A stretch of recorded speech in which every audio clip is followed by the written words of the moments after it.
Hi friends, പുതിയൊരു വീഡിയോയിലേക്ക് എല്ലാവർക്കും സ്വാഗതം. വീഡിയോയിലേക്ക് പോകുന്നതിന് മുമ്പത്തെ ഈ ചാനൽ ആരെങ്കിലും ഫസ്റ്റായിട്ട് കാണുന്നവരാണെങ്കിൽ ഫസ്റ്റ് തന്നെ സബ്സ്ക്രൈബ് ചെയ്ത് ലൈക്ക് ചെയ്ത് സപ്പോർട്ട് ചെയ്തതാണ്. ലക്ഷ്മി മേഘയോട് ചോദിക്കുകയാണ്, നിനക്ക് ആരെങ്കിലും സംശയമുണ്ടോ? അപ്പം തന്നെ മഹേന്ദ്ര സാർ പറയാണ്, വേറെ ആരായിരിക്കും? അവൾ തന്നെയായിരിക്കും. ആ മേഘ ഇങ്ങനെയുള്ള പ്രവൃത്തിയൊക്കെ ചെയ്യാൻ അവൾക്കേ പറ്റൂ. അതേ ഏട്ടാ, എനിക്കും അവളെ തന്നെയാണ് സംശയം. ചന്ദ്രികയെ എങ്ങനെയെങ്കിലും ജാനകി വെറുക്കണം എന്ന് കരുതി ആ മേഘ തന്നെയായിരിക്കും ഇത് ചെയ്തിട്ടുണ്ടാകുക. ആരതിയുടെ ജീവിതം നശിക്കുന്നതൊന്നും അവൾക്കൊരു പ്രശ്നമേ അല്ല. അവൾക്ക് ഒരേ ഒരു ഉദ്ദേശം മാത്രമേ ഉള്ളൂ, ചന്ദ്രികയോട് പകരം വീട്ടണം. അതെ, ഏട്ടൻ പറഞ്ഞത് ശരിയാ. അവൾ അങ്ങനെ ചെയ്തില്ലെങ്കിലേ അത്ഭുതമുള്ളൂ. ദേ നോക്ക് ചന്ദ്രികയെ, ആര് എന്ത് വേണമെങ്കിലും പറഞ്ഞോട്ടെ, അവർ പറയുന്നതൊന്നും ഓർത്ത് നീ വിഷമിക്കരുത് മോളെ. നിന്റെ മനസാക്ഷിക്ക് നീ ആര് എന്ന് ഉള്ളത് ശരിക്ക് കൃത്യമായിട്ട് അറിയാം. സത്യസന്ധതയുള്ളവർ കള്ളം കാണിക്കുന്നവരെക്കുറിച്ച് ഭയപ്പെടേണ്ട ഒരു കാര്യവുമില്ല. നീ വിഷമിക്കാതിരിക്കും മോളെ, നിനക്കൊരു പ്രശ്നം ഉണ്ടാവില്ല. ചന്ദ്രിക പിന്നെ അവിടെ നിന്നും മാറി ഒരു മൂലയിൽ പോയി ഇരുന്നിട്ട് ഓരോന്നും ചിന്തിക്കുകയാണ്. അന്നത്തെ ദിവസം ഫോൺ ആരാണ് എടുത്തത്, ഫോൺ ആരുടെ കയ്യിലുണ്ടായിരുന്നു എന്നൊക്കെ ചിന്തിക്കുകയാണ്. അതിൻ്റെ കൂടെ ജാനകി പറഞ്ഞ കാര്യങ്ങളും ഓർക്കുകയാണ്. നീ എന്തിനാണ് വാസുദേവൻ അമ്മാവൻ ജാനകിയുടെ കൂടെയാണ് ഇപ്പോൾ ജീവിക്കുന്നത് എന്നുള്ള കാര്യമൊക്കെ വിളിച്ച് ആകാശിൻ്റെ അച്ഛനടുത്ത് പറഞ്ഞത്? ഭാരതിയുടെ ജീവിതം തകർക്കുകയല്ലേ നിന്റെ ലക്ഷ്യം? അതിൻ്റെ കൂടെ തന്നെ ആരതിയും പറയാണ്, എൻ്റെ അച്ഛനാണ് എൻ്റെ ജീവിതം തുലച്ചത് എന്നാണ് ഞാൻ കരുതിയത്. പക്ഷേ നീ അങ്ങനെ ചെയ്യുമെന്ന് ഞാൻ കരുതിയില്ല ചന്ദ്രികയെ. ഇങ്ങനെ ഒരുത്തിയുടെ മുഖം എനിക്ക് കാണണ്ട, കഴുത്തിന് പിടിച്ച് പുറത്താക്ക്. പിന്നെ സിദ്ധു പറഞ്ഞ കാര്യം, നിന്റെ ഫോണിൽ നിന്നാണ് ആകാശിൻ്റെ അച്ഛനെ കോള് പോയിരിക്കുന്നത്. ഫോണിൽ സംസാരിച്ചത് നീയാണെന്ന് അദ്ദേഹം ഉറപ്പിച്ച് പറയുകയും ചെയ്തു. അത് നീയല്ല ചെയ്തത് എന്ന് തെളിയിക്കുന്നത് വരെ നീയാണ് ഈ തെറ്റ് ചെയ്തത് എന്നാണ് ഇവിടെയുള്ള എല്ലാവരും വിശ്വസിക്കുന്നത്. പെട്ടെന്നാണ് ചന്ദ്രികയ്ക്ക് ഓർമ്മ വന്നത്, അന്നത്തെ ദിവസം മലർ ഫോൺ കൊണ്ട് ഗെയിം കളിക്കാൻ വേണ്ടി പോയ കാര്യം. പെട്ടെന്ന് തന്നെ മലറിനെ വിളിക്കുകയാണ്. മലർ നീ എവിടെയുള്ളത്? മലർ അപ്പോൾ പുറത്ത് വെളിയിൽ പോയിരുന്നിട്ട് ഗെയിം കളിക്കുകയാണ്. അപ്പോൾ അവിടെ ചന്ദ്രിക പോവുകയാണ്. എന്നിട്ട് ചന്ദ്രിക മലറിൻ്റെ അടുത്ത് ചോദിക്കുകയാണ്, മലർ എന്താ അമ്മേ? അത് അന്നൊരു ദിവസം മോള് എൻ്റെ ഫോൺ എടുത്തുകൊണ്ട് പോയി ഗെയിം കളിച്ചില്ലേ? അതേ അമ്മേ. അന്ന് എന്തൊക്കെയാണ് നടന്നത് എന്ന് മോൾക്ക് ഓർത്ത് പറയാൻ പറ്റുമോ? ഫോണും കൊണ്ട് നേരെ പ്രിയയുടെ വീട്ടിലേക്കാണ് പോയത്. അവിടെ സിറ്റ് ഔട്ടിൽ സോഫയിൽ ഫോൺ വെച്ചു. അതിനുശേഷം പ്രിയ പറയാണ്, നമുക്കെന്നാൽ ഒളിച്ച് കളിക്കാം എന്ന് പറഞ്ഞ് അങ്ങനെ അവളുടെ കൂടെ ഞാൻ കളിച്ച കാര്യം അവൾ പറയാണ്. പ്രിയ പറയാണ്, ഞാൻ ആദ്യം എണ്ണാം, നീ പോയി ഒളിക്ക്, ഓക്കെ? ശരി പ്രിയ. അങ്ങനെ അവൾ പോയി ഒളിച്ചിരിക്കുകയാണ്.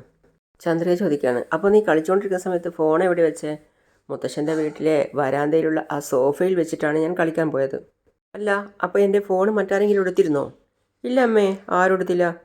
നന്നായി ആലോചിച്ചിട്ട് പറ മോളെ. ഇല്ലമ്മേ, ആരും എടുത്തില്ല. എന്നാൽ ശരി, മോള് കളിച്ചോ എന്ന് പറഞ്ഞ് ചന്ദ്രിക പോയി. പെട്ടെന്നാണ് അവൾക്കൊരു കാര്യം ഓർമ്മ വന്നത്. അപ്പോൾ തന്നെ അമ്മയോട് പറയാണ്, അമ്മേ ഒരു മിനിറ്റ് അവിടെ നിന്നേ. മുത്തശ്ശൻ്റെ വീട്ടിൽ നിന്നും മാഘേൻ്റെ ഫോൺ എടുത്ത് കൊണ്ടുപോയി. അപ്പോൾ അത് താഴെ വീണത് കണ്ടിട്ട് ഞാൻ അവിടെ എടുത്തു വെച്ചതാണ് സോഫയിൽ. ചന്ദ്രിക കുറച്ചു നേരം ആലോചിച്ചു നിന്നു. എന്നിട്ട് പറയാണ്, ഉറപ്പായിട്ടും മേഘ ആ ഫോണിൻ്റെ അടുത്ത് വന്നിരുന്നോ? അതേ അമ്മേ, ഉറപ്പാണ്. അപ്പോൾ മേഘ തന്നെയായിരിക്കും എൻ്റെ ഫോൺ എടുത്തുകൊണ്ട് പോയി ആകാശിൻ്റെ അച്ഛനെ ഈ വിവരം അറിയിച്ചത്. പിന്നെ ചന്ദ്രിക അതിനുശേഷം പറയാണ്, മലർ വാ, എൻ്റെ കൂടെ വാ. മേഘ അതേസമയം ധൃതി പിടിച്ച് കാറിൽ കയറിയിട്ട് പോവാണ്. അപ്പോൾ തന്നെ ചന്ദ്രിക, ഏയ് മേഘ ചോദിക്കുകയാണ്, എന്താ? മലറിൻ്റെ കയ്യിലുണ്ടായിരുന്ന എൻ്റെ ഫോൺ വിളിച്ച് എടുത്ത് ആരതിയുടെ വീട്ടിൽ വിളിച്ച് കാര്യങ്ങളൊക്കെ നീയാണ് പറഞ്ഞത് അല്ലേ? അമ്മാവൻ്റെ ബന്ധത്തെക്കുറിച്ചെല്ലാം നീയല്ലേ അവരോട് പറഞ്ഞത്? അങ്ങനെയുള്ള കാര്യം നീ ചെയ്തിട്ട് അത് എൻ്റെ മേൽ അടിച്ചേൽപ്പിച്ചു, അതല്ലേ സത്യം? മേഘ ചിരിച്ചുകൊണ്ട് പറയാണ്, അതെ ഞാൻ തന്നെയാണ് പറഞ്ഞേ. അതിനിപ്പോൾ എന്താ? നിനക്ക് എത്ര അഹങ്കാരം ഉണ്ടായിട്ടാ ഞാനാ അത് ചെയ്തതെന്ന് എൻ്റെ മുഖത്ത് നോക്കി പറഞ്ഞത്? ഈ കാര്യം ഞാൻ ഇപ്പം തന്നെ ജാനകി അമ്മയോട് പറയാൻ പോവുക. തീർച്ചയായിട്ടും പറഞ്ഞോ. പക്ഷേ ഞാനാണ് പറഞ്ഞതെന്ന് പറയാൻ നിൻ്റെ കയ്യിൽ എന്താണ് തെളിവുള്ളത്?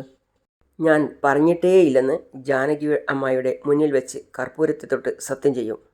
നീ പറഞ്ഞതിന് സാക്ഷികളുണ്ടാവില്ല, പക്ഷേ നിനക്ക് മനസ്സാക്ഷി എന്നൊന്നുണ്ടെങ്കിൽ നീ ഇത്തരം പ്രവൃത്തി ചെയ്യില്ല. അപ്പോൾ മേഘ പറയാണ്, എനിക്ക് മനസ്സാക്ഷി ഇല്ല, ഒരു ചുക്കും ഇല്ല. അപ്പോൾ ചന്ദ്രിക, നീയൊക്കെ ഒരു പെണ്ണാണോടി? നിന്നെ കാണുമ്പോൾ തന്നെ വെറുപ്പുണ്ടാക്കുക. ആരതി നിന്നോട് എന്ത് തെറ്റാ ചെയ്തേ അവളുടെ ജീവിതം ഇങ്ങനെ നശിപ്പിച്ചു കളയാൻ? ആരതിയും ജാനകി അമ്മായിയും നിന്നെ എത്രമാത്രം വിശ്വസിക്കുന്നു. അവർക്ക് ദ്രോഹം ചെയ്യാൻ നിനക്ക് എങ്ങനെ സാധിച്ചു? എന്നോട് പകരം വീട്ടാൻ വേണ്ടി ആരതിയുടെ ജീവിതം വെച്ച് നീ കളിച്ചല്ലോ. ഇതെല്ലാം ദൈവം കാണുന്നുണ്ടടി. അദ്ദേഹം ഒരിക്കലും നിന്നോട് ക്ഷമിക്കില്ല. ഒക്കെ പറയാ. എന്നിട്ട് നിന്നോട് ജയിക്കാൻ വേണ്ടി ഞാൻ എന്തും ചെയ്യും. ഇതും ചെയ്യും, ഇതിനപ്പുറം ചെയ്യും. മര്യാദയ്ക്ക് നീ നിൻ്റെ അച്ഛനെയും അമ്മയെയും കൊണ്ട് ഇവിടുന്ന് ഓടിപ്പോയാൽ നിനക്ക് നല്ലത്. ഇല്ലെങ്കിൽ ഇങ്ങനെ എന്നും ഓരോ പ്രശ്നങ്ങൾ നിനക്ക് വന്നുകൊണ്ടേയിരിക്കും. മര്യാദയ്ക്ക് എല്ലാവരെയും കൊണ്ട് കൂടും കുടുക്കയും ഒക്കെ എടുത്ത് ഗ്രാമത്തിലേക്ക് വിട്ടോ. ഇനി എൻ്റെ തിരിച്ചടി നിനക്ക് താങ്ങാൻ പറ്റില്ല. സത്യസന്ധരായിട്ടുള്ളവർക്ക് വിജയം കുറച്ച് വൈകിയേ വരൂ. പക്ഷേ ആ വിജയം സ്ഥിരമായിരിക്കും. പക്ഷേ നിനക്ക് കിട്ടുന്ന ഈ വിജയമൊക്കെ താൽക്കാലികം മാത്രം. അധികം വൈകാതെ നീ കൂപ്പുകുത്തി വീഴും. ആ മോളെ എന്ന് പറഞ്ഞ് ചന്ദ്രിക അവിടെ നിന്ന് സ്ഥലം കാലിയാക്കി. അതേസമയം മേഘ വണ്ടിയുമായി പോയി. മേഘ നേരെ പോയി അവളുടെ ഓഫീസിലേക്ക്. അവളുടെ ക്യാബിനിൽ ഇരിക്കുകയാണ്, എന്തൊക്കെയോ വർക്ക് ചെയ്യുകയാണ്. അപ്പോൾ വാസു, മേഘ മോളെ എന്ന് പറഞ്ഞപ്പോൾ തന്നെ മേഘ പറയാണ്, വാ അമ്മ വാ, ഇരിക്ക്. മേഘ, നീ എന്തോ ബിസിയാണെന്ന് തോന്നുന്നു. ഞാൻ എന്നാൽ പോയിട്ട് പിന്നീട് വരാം മോളെ. അതൊന്നും സാരില്ല അമ്മാവ, അമ്മാവനിരിക്കെ. അമ്മാവൻ അവിടെ ഇരുന്നു. അപ്പോൾ മേഘ ചോദിക്കുകയാണ്, എന്താ അമ്മാവ, എന്തെങ്കിലും പ്രധാനപ്പെട്ട കാര്യമാണോ? അതേ മോളെ, ആ ചന്ദ്രിക എന്നെ ജാനകിക്ക് ഒറ്റുകൊടുത്തതും പോരാഞ്ഞ് ആരതിയുടെ ചെറുക്കൻ്റെ വീട്ടിലേക്ക് ഫോൺ ചെയ്ത് വിവാഹം പോലും നിർത്തിക്കളഞ്ഞു മേഘ. അവളെ വെറുതെ വിടാൻ പാടില്ല മേഘ. എന്നെ ഒറ്റിക്കൊടുത്തത് ഞാൻ ശ്രമിക്കും, പക്ഷേ എൻ്റെ മോളുടെ ജീവിതം.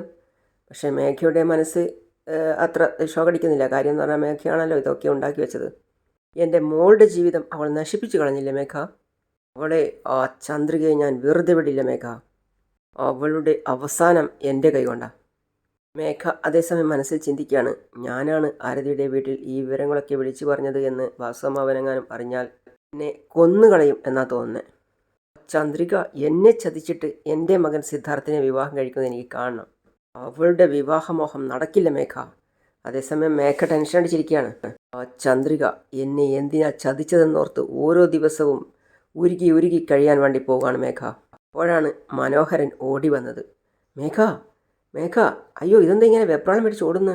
പോയി മോളെ, എല്ലാം പോയി. പോയി മോളെ, എല്ലാം പോയി. അപ്പം മേഘ ചോദിക്കുകയാണ്, എന്താ അമ്മാവ പോയത്? വാസു എന്ന് ചോദിച്ച് ഞെട്ടാണ്. നമ്മൾ തകർന്നു മേഘ, തകർന്നു പോയി. എന്താ മാവ, എന്ത് സംഭവിച്ചു എന്നാ മനസ്സിലാവുന്ന രീതിയിൽ പറയാം മാവ. നമ്മൾ കഴിഞ്ഞ തവണ ഒരു കമ്പനിയിൽ നിന്നും മെറ്റീരിയൽ വാങ്ങിച്ചത് ഓർമ്മയില്ല നിനക്ക്? അപ്പോൾ മനോഹരൻ പറയാണ്, അവരുടെ മെറ്റീരിയൽ റേറ്റ് മുഴുവൻ താണുപോയി മേഘ. അതുകൊണ്ട് മെറ്റീരിയൽസൊക്കെ നമ്മൾ നഷ്ടത്തിന് വാങ്ങിയതുപോലെയായി മേഘ. മേഘ ആകെ തകർന്നു. എന്നിട്ട് ചോദിക്കുകയാണ്, എന്താ അമ്മാവ ഈ പറയുന്നേ? അവരുടെ ഷെയറേഴ്സ് എല്ലാം താഴ്ന്നു പോയി മോളെ. നമ്മൾ വാങ്ങിയ സാധനങ്ങൾക്ക് ഒരു വിലയും ഇല്ലാതായി. എന്താ അമ്മാവ ഇങ്ങനെ പറയുന്നേ? അമ്മാവനോട് എത്ര തവണ ഞാൻ വ്യക്തമായിട്ട് ചോദിച്ചതാ. എന്താ ഇങ്ങനെയൊക്കെ സംഭവിക്കും എന്ന് മുന്നേ പറയാതിരുന്നത്? ഇപ്പം ലോസ് വന്നതിന് ശേഷം വന്ന് പറയാ. ഇനിയിപ്പോൾ എന്താ ചെയ്യുക? ചിലവാക്കിയ പണം ചിലവാക്കിയത് തന്നെയാ. ഇനി അത് എങ്ങനെയാ തിരിച്ചെടുക്കാൻ പോകുന്നത്? ഇനി എന്താ അമ്മാവ ചെയ്യുക? മേഘ വീണ്ടും വീണ്ടും മനോഹരനോട് ചോദിക്കുകയാണ്. വാസുവും പറയാണ്, എനിക്കും ഒന്നും മനസ്സിലാവുന്നില്ല. നീ ഒന്നും അന്വേഷിക്കാതെ ചെയ്യുന്നതല്ലല്ലോ മേഘ. നിനക്ക് ഇങ്ങനെ ഒരു അബദ്ധം പറ്റിയത്? അയ്യോ, ഇപ്പോഴാ ഒരു ലാൻഡ് ബ്രോക്കറുടെ കയ്യിൽ 50 കോടി രൂപ പറ്റിക്കപ്പെട്ടത്. ഇതിപ്പം ഇതിലും 40 കോടി ലോസായി. ഈ പണമെല്ലാം ഞാൻ എങ്ങനെ റിക്കവർ ചെയ്യും? ഇങ്ങനെ പോയാൽ ജോലി ചെയ്യുന്ന സ്റ്റാഫിനൊക്കെ ഞാൻ എങ്ങനെ ശമ്പളം കൊടുക്കുക? പ്രൊഡക്ഷൻ നിന്നാൽ നമ്മുടെ കമ്പനിയുടെ റെപ്യൂട്ടേഷൻ തന്നെ ഇല്ലാതാവും. ഇത്രയും കാലം മഹേന്ദ്രൻ അച്ഛൻ കെട്ടിപ്പൊക്കിയതെല്ലാം ഒറ്റയടിക്ക് താഴ്ന്നു പോവാണല്ലോ ഈശ്വര. അല്ലെങ്കിലേ ചന്ദ്രിക പറയുന്നത് എനിക്കൊന്നും അറിയില്ലെന്നാ.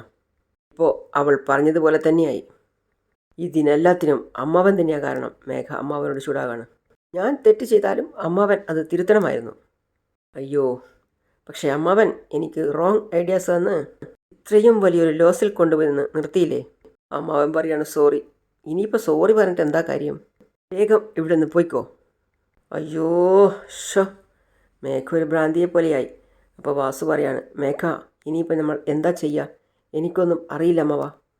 എനിക്കാകെ തലചുറ്റുന്നത് പോലെ തോന്നുക. ഞാൻ പോയി അഡ്വക്കേറ്റിനെ കണ്ടിട്ട് വരാം. മേഘ മനോഹരനെ കണ്ടതായി പോലും ഭാവിക്കാതെ പുറത്തേക്ക് പോയി.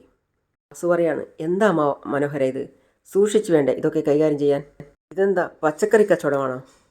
പ്രിയ ഫ്രണ്ടിൽ നിന്നും കളിച്ചുകൊണ്ടിരിക്കുകയാണ്.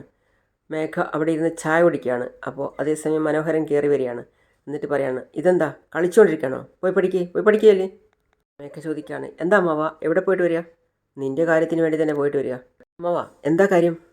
അപ്പോൾ മനോഹരൻ പറയാണ്, അന്ന് മനീഷിന് നമ്മൾ 10 ലക്ഷം രൂപ കടമായിട്ട് കൊടുത്തു. അവനത് വാങ്ങിക്കൊണ്ടും പോയി. നമ്മളും അവൻ പണം വാങ്ങിച്ചല്ലോ എന്നു കരുതി ഒരു കാര്യം അങ്ങ് മറന്നു.